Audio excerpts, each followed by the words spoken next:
Hello, myself Dr. Soman Kumar Panda, Assistant Professor, Department of Surgery.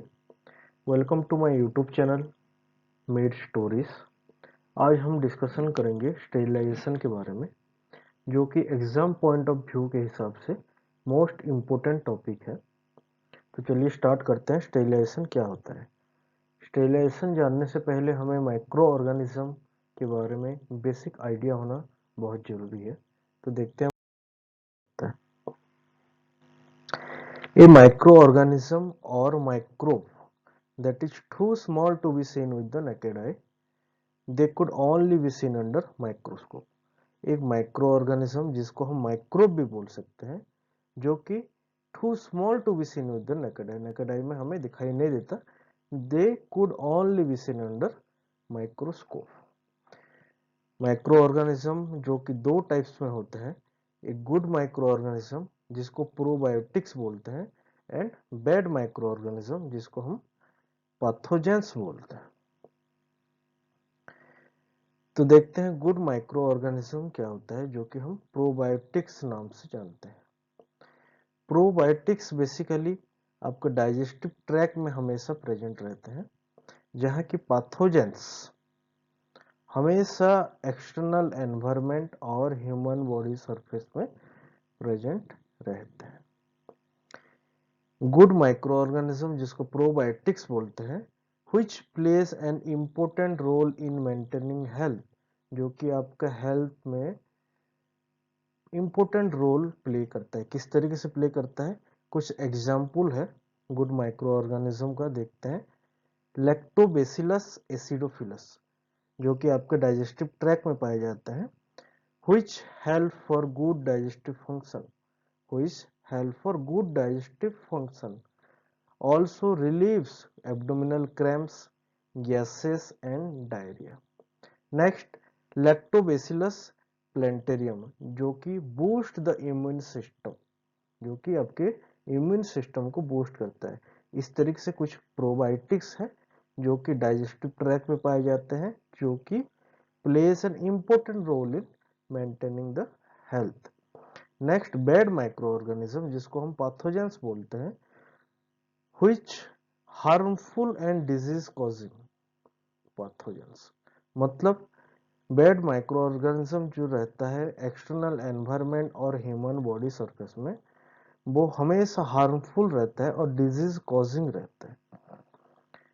तो कुछ types देखते हैं बैड माइक्रो ऑर्गेनिज्म का, जो कि बैक्टीरिया, प्रोटोजोआ, एल्जाई, फंगी, वायरस, ये सब है बैड माइक्रो ऑर्गेनिज्म जिसको हम पैथोजेंस बोलते हैं। यहाँ पे एक टर्म यूज होता है स्पोर्स। स्पोर्स क्या होता है, इन्वॉल्व रहते हैं माइक्रो ऑर्गेनिज्म का रिप्रोडक्शन में, जो कि स्मॉल ओवल और स्पेरिकल स्ट्रक्चर में हमेशा एक्सटर्नल एनवायरनमेंट और ह्यूमन बॉडी सरफेस में प्रेजेंट रहते हैं। नेक्स्ट हम देखते हैं स्टेरिलाइजेशन। तो बैड माइक्रो ऑर्गेनिज्म जिसको हम पैथोजेंस बोलते हैं, उसको किल और रिमूव करने का प्रोसेस को स्टेरिलाइजेशन बोला जाता है। The process of killing or removing all form of microorganism, all form of microorganism क्या क्या है, प्रोटोजोआ, एल्जाई, फंगस, वायरस, सभी form and their spores from an article and surface is called sterilization. किसी भी आर्टिकल और सरफेस में अगर micro organism के साथ साथ उसके अदर फॉर्म भी प्रेजेंट है, उनके साथ देयर स्पोर्स भी प्रेजेंट है, तो उन सभी को किल करना और रिमूव करना, ये दोनों प्रोसेस जो रहता है इसको बोलते हैं स्टेरिलाइजेशन। तो स्टेरिलाइजेशन जो चैप्टर पढ़ाई करेंगे, यहाँ पे दो टर्म हमेशा यूज होता है, डिसइंफेक्शन एंड एंटीसेप्सिस। तो डिसइंफेक्शन क्या होता है, it is killing of all micro organism but not their spores. ये किल करेगा सभी माइक्रो ऑर्गेनिज्म को but not their spores. Applied to non living surface, हमेशा नॉन लिविंग सरफेस में अप्लाई किया जाता है, such as OT clean, operation theatre को क्लीन करने के लिए, हॉस्पिटल वार्ड को क्लीन करने के लिए, ये सब सरफेस क्लीनिंग में हमेशा डिसइंफेक्शन मटेरियल यूज किया जाता है। जबकि एंटीसेप्सिस क्या होता है, it is inhibition of growth of micro organism. इसका मतलब क्या है, ग्रोथ ऑफ माइक्रो ऑर्गेनिज्म को ये स्लो डाउन कर लेता है, जो कि applied to the body surface such as wound, surgical site, यहाँ सब यूज कर सकते हैं। तो यहाँ पे 3 टर्म हम पढ़े, एक sterilisation, second disinfection, third antisepsis.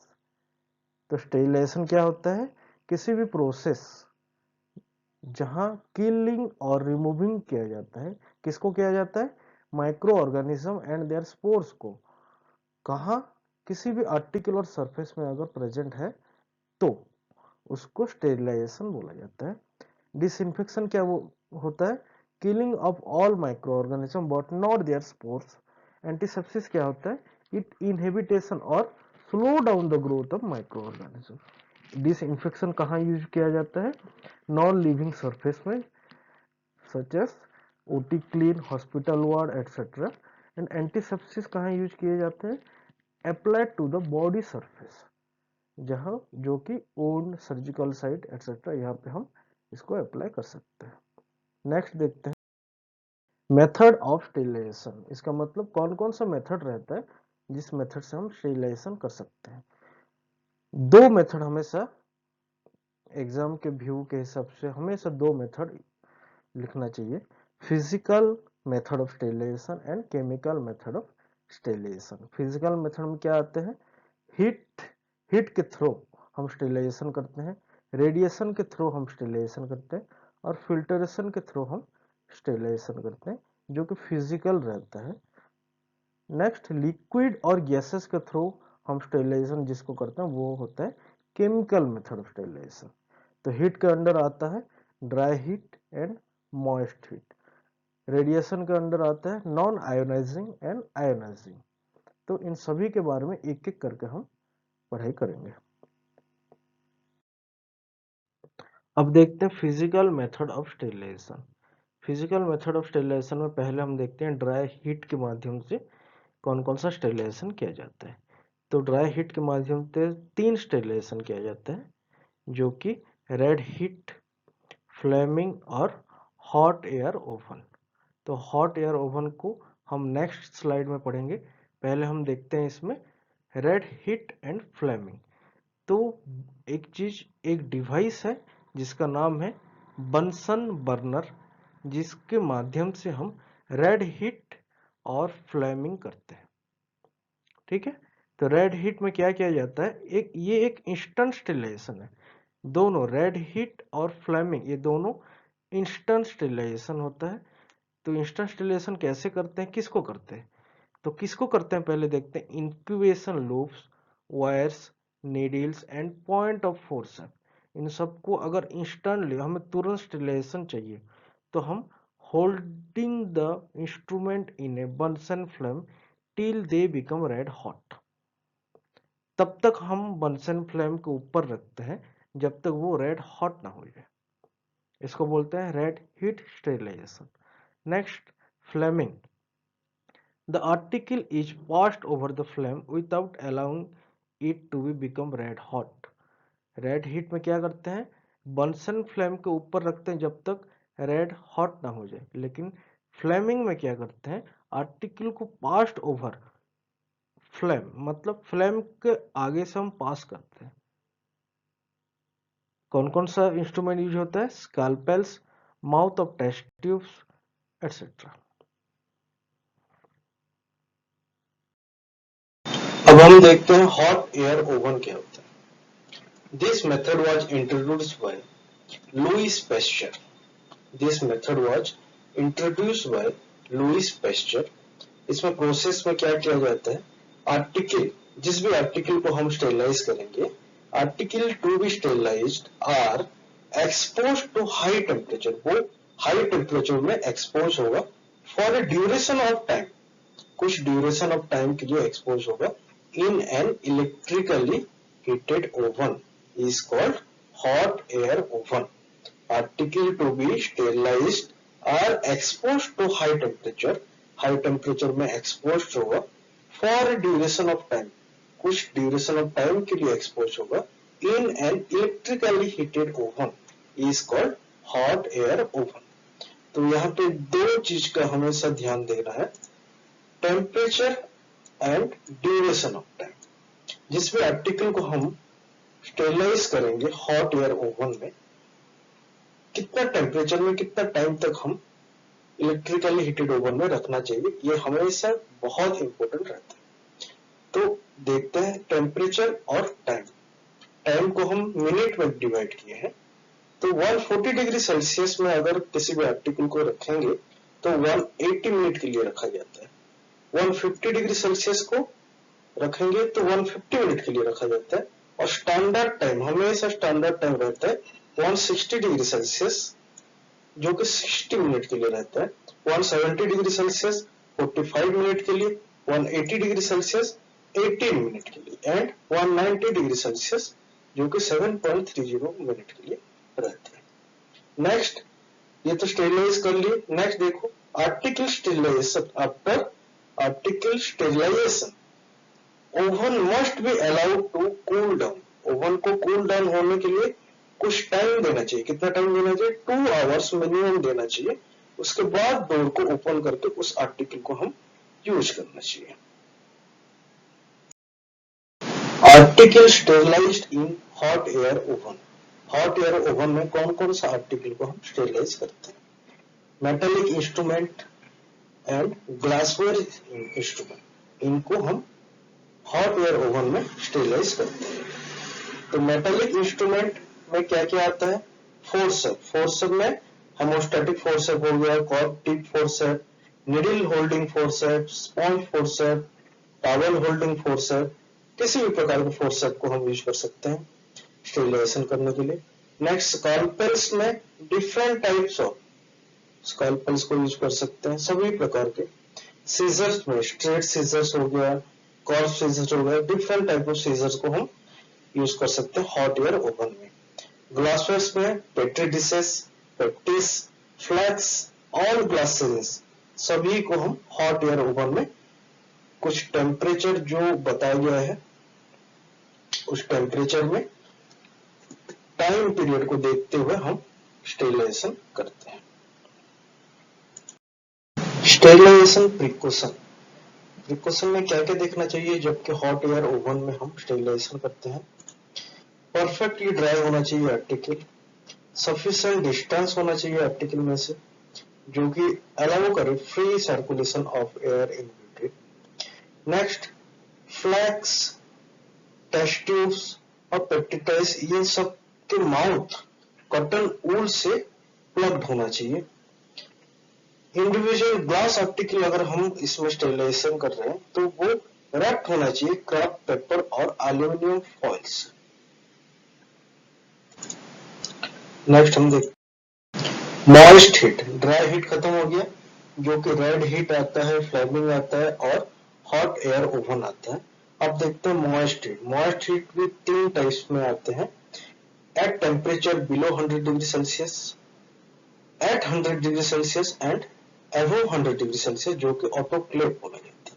तो अभी फर्स्ट एक एक करके देखते हैं। At temperature below 100 degree Celsius, 100 degree Celsius के बिलो अगर टेम्परेचर में हम कैसे स्टेरिलाइजेशन करते हैं, तो इसमें एक प्रोसीजर आता है पेस्चुराइजेशन। तो इस प्रोसीजर को एम्प्लॉयड किए थे लुइस पेस्चर ने, जो कि हॉट एयर ओवन में भी वही इंट्रोड्यूस किए थे।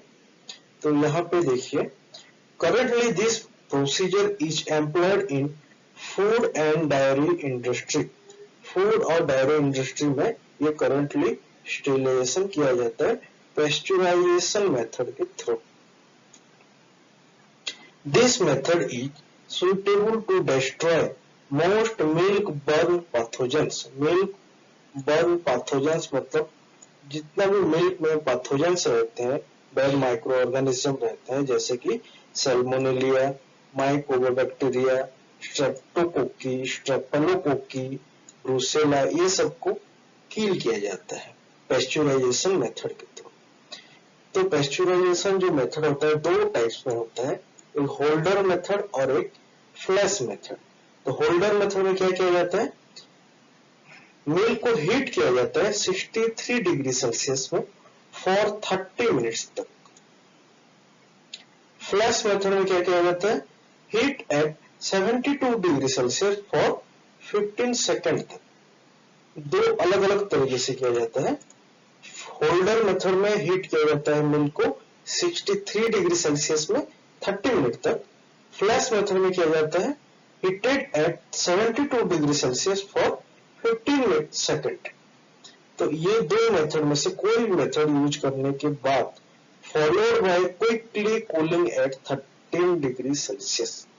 तो अगर आप होल्डर मेथड यूज कर रहे हैं तो 63 डिग्री सेल्सियस में मिल्क को हीट करना है, जो कि 30 मिनट तक करना है, फिर तुरंत उसको कूल डाउन करना है 13 डिग्री सेल्सियस में। अगर आप फ्लैश मेथड यूज कर रहे हैं तो 72 डिग्री सेल्सियस में 15 सेकेंड तक उसको हीट करना है, फिर कूल डाउन करना है 13 डिग्री सेल्सियस में। इसको बोला जाता है पेस्चुराइजेशन ऑफ मिल्क, जो कि पेस्चुराइजेशन मेथड होता है, जो कि किसके अंदर आता है, eight temperature below 100 degree Celsius. तो 100 डिग्री सेल्सियस के बिलो हम यूज कर रहे हैं 63 डिग्री सेल्सियस, 72 डिग्री सेल्सियस, इसीलिए इसको eight temperature below 100 degree Celsius में आता है, जो कि मॉइस्ट हीट के अंदर ये आता है। नेक्स्ट देखते हैं, अब देखते हैं एट टेम्परेचर 100 डिग्री सेल्सियस में क्या स्टेरिलाइजेशन किया जाता है। इसमें मेथड आता है बॉइलिंग मेथड। बॉइलिंग मेथड में क्या किया जाता है, देखिए एक पॉइंट देखिए, boiling water at 100 degree Celsius for 10 to 20 minute it kills most vegetative bacteria and virus immediately. अगर बॉइलिंग करते हैं वाटर को 100 डिग्री सेल्सियस में फॉर 10 to 20 मिनट, तो इसमें जितना भी वेजिटेटिव बैक्टीरिया और वायरस है वो इमीडिएटली किल हो जाते हैं। बट यहाँ पे एक चीज हमेशा ध्यान दीजिए, सेकंड पॉइंट में देखिए, some bacteria spores are resistance to boiling, जो कि बैक्टीरिया का कुछ बैक्टीरिया का स्पोर्स जो रहता है, जो कि बैक्टीरिया का रिप्रोडक्शन में हेल्पफुल रहता है, वो ऑलरेडी बॉइलिंग वाटर में रेजिस्टेंस कर चुके हैं। इसका मतलब यहाँ पे वो किल नहीं होंगे spores, and they are survive, इसलिए hence it is not a substitute for sterilization. Boiling water 100 degree Celsius for 10 to 20 minutes kill most vegetative bacteria and virus immediately, but not their spores, because it resistance to boiling and survive. So that this is not a substitute for sterilization. अगर हमें boiling water में जो killing activity है उसको अगर enhance करना है, उसको बढ़ाना है, तो 2% सोडियम बाइकार्बोनेट को उसमें ऐड करते हैं। तो इसमें कौन कौन सा इंस्ट्रूमेंट यूज होता है बॉइलिंग वाटर में, syringe, injection needles, glass wares, इन सबको हम बॉइलिंग वाटर में हम स्टेरिलाइजेशन करते हैं। बट यहाँ पे ध्यान दीजिए, it is not a good sterilisation, क्योंकि जितना भी सिरिंज में, जितना भी इंजेक्शन नीडल्स में, ग्लासवेयर्स में अगर बैक्टीरिया है तो उनका स्पोर्स भी वहां पे मौजूद रहता है, तो स्पोर्स को ये किल नहीं कर पाता। बॉइलिंग मेथड में डिसएडवांटेजेस क्या रहता है, sharp instrument are damaged by moisture. Moisture के कारण जितने भी शार्प इंस्ट्रूमेंट हम स्टेरिलाइजेशन करेंगे वो डैमेज हो जाता है। अब देखते हैं at temperature above 100 degree Celsius. Above 100 degree Celsius में एक डिवाइस को यूज करते हैं जिसका नाम है ऑटोक्लेव। ठीक है, ऑटोक्लेव को इन्वेंटेड किसने किए थे, चार्ल्स चैम्बरलैंड इन 1884 में। अब देखो, in an autoclave the water is boiled in a close chamber. Autoclave में वाटर जो रहता है वो बॉइल्ड होता है क्लोज चैम्बर में, and moist heat in the form of pressurised steam is released. इसका मतलब ऑटोक्लेव के अंदर वाटर बॉयल होता है। वाटर बॉयल होने के बाद वो मॉइस्ट हीट का एक फॉर्म रहता है जो कि प्रेशराइज स्टीम रिलीज करता है। Next point, saturated steam has a high penetration power. Saturated steam जो कि प्रेशराइज स्टीम बोला जाता है, वो हाई पेनिट्रेशन पावर रहता है, इसीलिए all the bacterial life including spores are killed. Saturated steam has a high penetration power as it is most dependable method for destruction of all form of bacterial life including spores. As the pressure rise, जितना pressure हम rise करेंगे, the boiling point of water also rise. हमेशा तीन चीज का हमें ध्यान देना पड़ेगा यहाँ पे, टेम्परेचर, प्रेशर और टाइम। तो कौन कौन सा इंस्ट्रूमेंट हम यूज करते हैं पहले देखते हैं। Surgical instrument, syringe and needles, surgical grounds, surgical swabs, glass item, इन सबको ऑटोक्लेव में टेम्परेचर एट 120 डिग्री सेल्सियस में रखा जाता है। प्रेशर 20 IBS पर स्क्वायर इंच प्रेशर रखा जाता है फॉर 20 मिनट। 20 मिनट के लिए इसको रखा जाता है, फिर कूल डाउन होने के लिए कुछ टाइम उसको छोड़ा जाता है, फिर हम उसी आर्टिकल, उसी इंस्ट्रूमेंट को हम रीयूज कर सकते हैं। अब हम देखते हैं रेडिएशन। रेडिएशन के थ्रू हम स्टेरिलाइजेशन कैसे करते हैं। Radiation does not generate heat as it is termed as cold sterilisation. इसको कोल्ड स्टेरिलाइजेशन भी बोला जाता है क्योंकि ये हीट जनरेट नहीं करता है। तो रेडिएशन दो तरीके के होते हैं, आयोनाइजिंग एंड नॉन आयोनाइजिंग। तो आयोनाइजिंग क्या होता है, ionising rays are high energy rays with good penetrating power, जो कि बहुत अच्छा पेनिट्रेट करता है माइक्रो ऑर्गेनिज्म को, जो कि X ray, gamma rays and cathode ray, ये सब होते हैं आयोनाइजिंग रेडिएशन। तो इनके थ्रू हम क्या क्या स्टेरिलाइजेशन कर सकते हैं, plastic syringe, infusion set, catgut sutures, catheters, gloves and adhesive dressing before use, इन सबको आयोनाइजिंग रेडिएशन में हम स्टेरिलाइजेशन कर सकते हैं। नेक्स्ट देखते हैं नॉन आयोनाइजिंग रेडिएशन क्या होता है। Non ionising rays are low energy rays with poor penetrative power, जबकि ionising ray is a good penetrating power and high energy ray. यहाँ नॉन आयोनाइजिंग में low energy ray and poor penetrating power, इसको हमेशा ध्यान में रखिए। Non ionising में दो तरह के ionising non ionising ray use होता है, infrared and ultraviolet. Infrared used for rapid mass sterilisation of syringe. Syringe को हम रैपिडली अगर स्टेरिलाइजेशन करना चाहते हैं तुरंत, तो इंफ्रारेड में हम यूज कर सकते हैं sterilization. Next ultraviolet sterilization क्या होता है, used for disinfecting enclosed area such as entryway, hospital ward, operation room. यहाँ पे एक वार्ड आता है डिसइंफेक्टिंग। डिसइंफेक्टिंग मतलब क्या होता है, हम पहले ही बता चुका हूं, स्पोर्स को ये रिमूव नहीं करता है, ठीक है, इसीलिए इसको poor penetrating power and low energy rays बोला जाता है, नॉन आयोनाइजिंग रेडिएशन को, ठीक है। नेक्स्ट देखते हैं फिल्टरेशन स्टेरिलाइजेशन। फिल्टरेशन स्टेरिलाइजेशन में क्या होता है देखते हैं।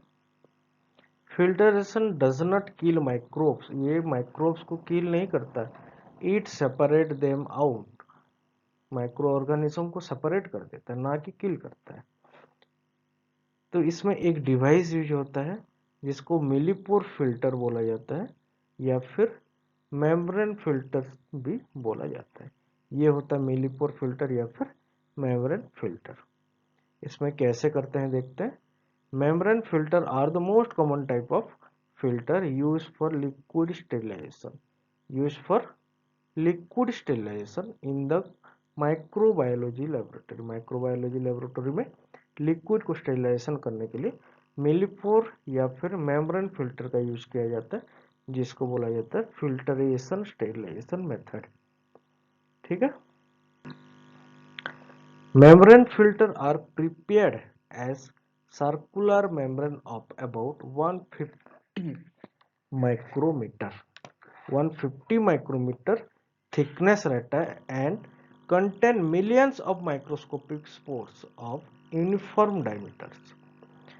Membrane filter are prepared as circular membrane of about 150, यहाँ से ध्यान दीजिए 150 माइक्रोमीटर थिकनेस रहता है and contain millions of microscopic pores, millions of microscopic pores रहता है डायमीटर में। अब प्रोसेस क्या रहता है, कैसे करते हैं? The liquid is passed through a filter, filter के थ्रू लिक्विड पास कर देते हैं।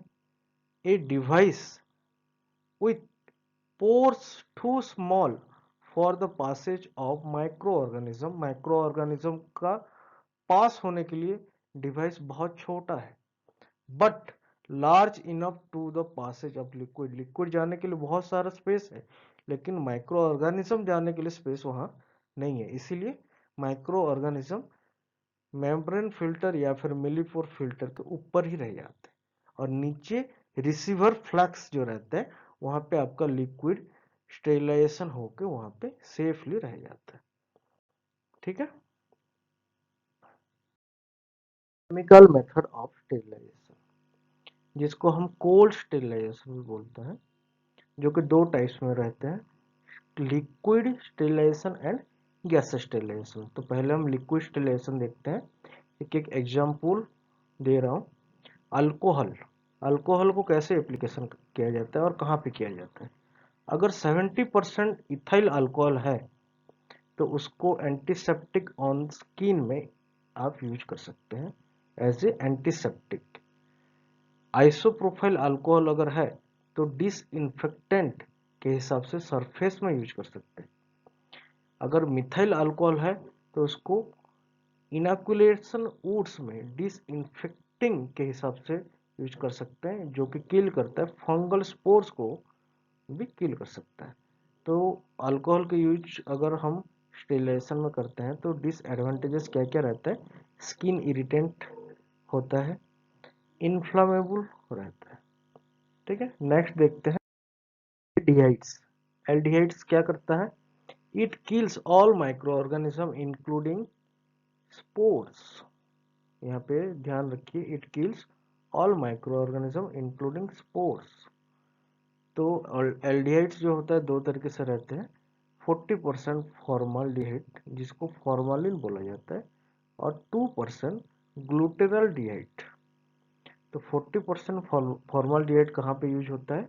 Against bacteria, spores and virus. कहाँ का यूज कर सकते हैं? सरफेस डिसइंफेक्शन में, किसी भी सरफेस को डिसइंफेक्शन करना है, fumigation of rooms, chambers, operation theatres, biological safety cabinet, wards and to preserve anatomical specimen. Anatomical specimen को प्रिजर्व करने के लिए भी फॉर्मालिन का यूज करते हैं। अगर फॉर्मालिन में 10% फॉर्मालिन विथ 0.5% टेट्रा बोरेट अगर हम मिला दें तो ये स्टेरिलाइज करता है और क्लीन करता है मेटल इंस्ट्रूमेंट को। नेक्स्ट 2% ग्लूटेरल्डिहाइड, इसको कहाँ यूज कर सकते हैं? Thermometer, cystoscope, bronchoscope, centrifuge and anaesthetic instrument को स्टेरिलाइज करने के लिए 2% ग्लूटेरल्डिहाइड को हम यूज कर सकते हैं। नेक्स्ट देखते हैं फेनॉल। ये सब आ रहा है लिक्विड में से। ठीक है। फेनॉल जो कि 5% phenol, 1 to 5% cresol, 5% lysol, hexachlorophene, chlorhexidine, chloroxylenol जो कि डेटॉल के कंटेंट में आता है, ये सबको हम कहाँ यूज कर सकते हैं? दे एक्ट एज डिसइंफेक्टेंट, ध्यान से यहाँ पे देखिए एक चीज, they act as disinfectant and antiseptic, दोनों एक्ट करते हैं, लेकिन कब एक्ट करेंगे डिसइंफेक्टेंट और कब एक्ट करेंगे एंटीसेप्टिक? यहाँ पे ध्यान दीजिए, डिसइंफेक्टेंट एक्ट तब करेंगे जबकि कंटेंट हाई कॉन्सेंट्रेशन में हो। इसका मतलब जो आप डेटॉल यूज करते हैं वो हाई कॉन्सेंट्रेशन में, ज्यादा परसेंटेज में अगर डेटॉल उसके कंटेंट में है तो वो डिसइंफेक्टेंट का काम करेगा, अगर लो कॉन्सेंट्रेशन में है तो वो एंटीसेप्टिक का काम करेगा। They are bactericidal, fungicidal, mycobactericidal, but they are inactive against spores, spores में वो एक्टिव नहीं रहते हैं, उसको किल नहीं करते हैं। एंड मोस्ट वायरस, कुछ वायरस को भी वो किल नहीं कर पाते हैं। ठीक है, गैसियस स्टेरिलाइजेशन क्या होता है? गैसियस स्टेरिलाइजेशन में, gaseous sterilization method is typically used for sterilizing heat sensitive equipment. जितना भी हीट सेंसिटिव इक्विपमेंट रहता है उन सबको स्टेरिलाइजेशन करने के लिए गैसियस फॉर्म का यूज किया जाता है। तो हीट सेंसिटिव इक्विपमेंट क्या क्या होता है? प्लास्टिक, इलेक्ट्रॉनिक्स और सब मेडिकल डिवाइसेस रहता है जो कि हम गैसियस स्टेरिलाइजेशन के माध्यम से स्टेरिलाइज करते हैं। The gases is able to penetrate deep into the material, destroying all microorganisms including spores. वो स्पोर्स के साथ ही सभी माइक्रो ऑर्गेनिज्म को किल करता है। तो दो तरीके के गैसेस स्टेरिलाइजेशन में यूज होता है गैस, जो कि इथेनिल ऑक्साइड और फॉर्मल्डिहाइड। इथेनिल ऑक्साइड किस में यूज होता है? एक डिवाइस में यूज होता है जिसका नाम है इथाइलिन ऑक्साइड स्टेरिलाइजर। ये होता है इथाइलिन ऑक्साइड स्टेरिलाइजर डिवाइस। इसमें हम इथाइल ऑक्साइड का सिलेंडर इसमें लगाते हैं और फिर laboratory equipment such as glassware, plasticware, metal instrument, इन सबको हम स्टेरिलाइज करते हैं। Ethyl oxide gas is penetrate deeply into the material and damage the microbial DNA, killing of all microorganisms. Next देखते हैं फॉर्मालिन डिहाइड। फॉर्मालिन डिहाइड को कौन सा डिवाइस में यूज करते हैं? फ्यूमिगेटर में हम यूज करते हैं। कहाँ यूज करते हैं? ओटी फ्यूमिगेशन के लिए, वार्ड फ्यूमिगेशन के लिए, लेबोरेटरी फ्यूमिगेशन के लिए, इन सभी जगह के फ्यूमिगेशन के लिए हम फॉर्माल्डिहाइड को यूज करते हैं। Formaldehyde gas is a highly effective sterilization that kill off all microorganisms including spores by crossing linking microbial proteins and DNA। समझ में आ गया गैस स्टेरिलाइजेशन क्या होता है?